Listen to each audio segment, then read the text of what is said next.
আম দেখলাম কাটিমন আমের আসলে বিশাল এক ফিউচার। যারা কাটিমন করে বা তারা মেনটেন করতে পারে তারা কিন্তু ভালো বাজার পায় এবং এই আম বিক্রি করে কখনো লস হয় না। সেজন্য এটির ভবিষ্যৎ অনেক ভালো কাটিমনের। সারা বছর আমরা আম খেতে পারি, কিন্তু এটি যদি অ্যাভেলেবেল চাষ করা যায় তাহলে আরও আমরা খেতে পারবো। সারা বছর আমের চাহিদা পূরণ হবে।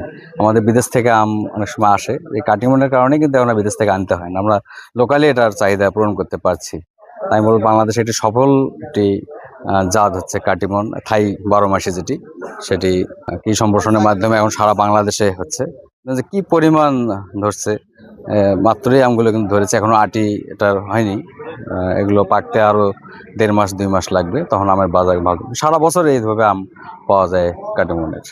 কাটিমন আম সম্পর্কে সবাই জানে, ইতিমধ্যে আমরা মাঠ পর্যায়ে সব বলেছি, চারা হর্টিকালচার সেন্টারগুলোতে সরবরাহ করা হয়েছে, সবাই জানে।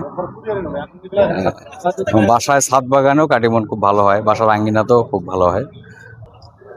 তো এই হলো কাটিমন বাগান। কেমন লাগলো জানাবেন। ভালো থাকবেন সবাই। আসসালামু আলাইকুম।